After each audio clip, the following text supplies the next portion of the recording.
Okay, I believe this is going to be part 12. If I'm wrong, I'll have the correct one in the title. This is the many languages of the Dead Sea Scrolls. This is a short one. I'd add the next one, but it's actually much longer, so this should stay a short one. The many languages of the Dead Sea Scrolls. The Dead Sea Scrolls provide insight into Judea's multi-language population from the 3rd century BCE to the 1st century CE.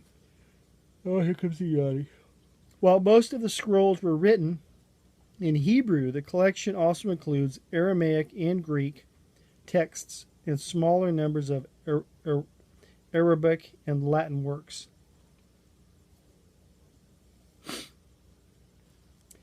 Hebrew, roughly 80% of the text are written in Hebrew. Most of those are written in the square script similar to modern Hebrew, according to the Leon Levy Dead Sea Scrolls Digital Library. Others appear in Paleo Hebrew, a variant of the Phoenician alphabet that dates to the 10th century BCE. The Paleo Hebrew alphabet fell into disuse by Jews in the 5th century BCE, when the Aramaic alphabet became the primary writing form for Hebrew. Aramaic.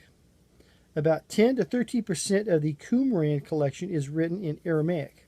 The Aramaic tongue was imported into the region by the conquering empires of Assyria and Persia, where it was the official language. Most of the Aramaic texts are written in the standard square or Jewish script. A variety of Aramaic dialects are found in the Dead Sea Scrolls, including Imperial Aramaic, Jewish Palestinian Aramaic, Nabataean, and Christian Palestinian Aramaic. Imperial Aramaic, also known as Official or Standard Aramaic. This dialect developed from the 7th to the 3rd centuries BCE. It was based on the Babylonian Aramaic spoken by educated Persians. Written examples have been found throughout the entire Persian Empire, from the Indus Valley in the east to Upper Egypt in the south. Jewish Palestinian Aramaic, also called Galilean Aramaic. This language was in use from 200 BCE to 200 CE. It was probably the language of the early Christians and the language spoken by Jesus Christ. It's funny, I heard a guy say one time that this was in a debate where the guy said, "You must understand, when God was on the scene speaking to these people, he was not speaking English. He's not a Republican." Not that he wouldn't be, but the way the guy said it was entertaining. He was not speaking English. He was not a Republican. It wasn't anywhere near our culture. Which is true. Nabataean Aramaic, I don't know if I'm pronouncing that correctly. The Nabataeans, whose kingdom was centered at the ancient city of Petra, east and south of Judea, adopted Aramaic as their written and spoken language. The dialect was in use from about the beginning of the 3rd century BCE to the 4th century CE. Christian Palestinian Aramaic, closely related to the Jewish Palestinian Aramaic, it was used beginning in the 2nd century CE and heavily influenced by Greek. Greek. 27 manuscripts written in Greek were discovered in the Qumran caves.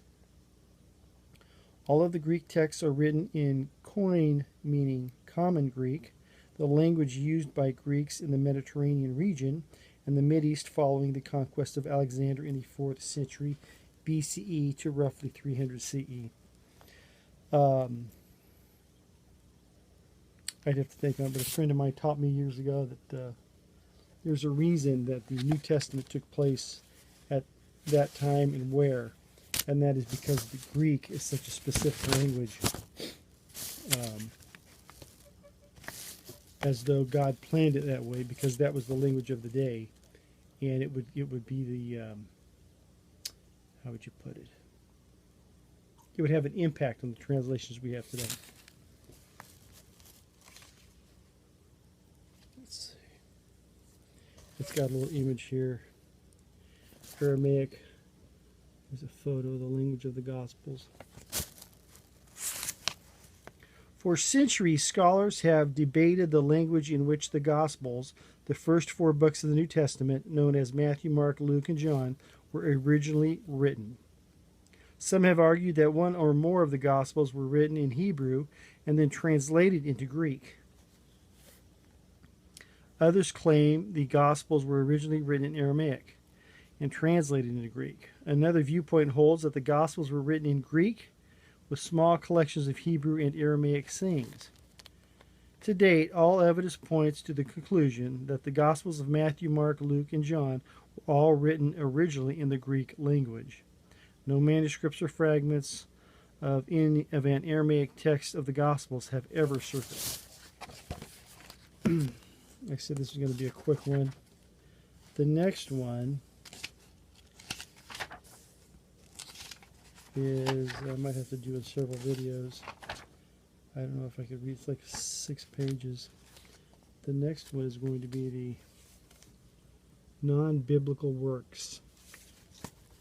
In addition to the biblical text discussed previously, the Dead Sea Scrolls collection contains roughly 600 non-biblical texts, about 3/4 of the total find at Qumran. Let's see. Okay, that's enough. I don't want to get started in that. But that's what's coming next. Love you. God bless.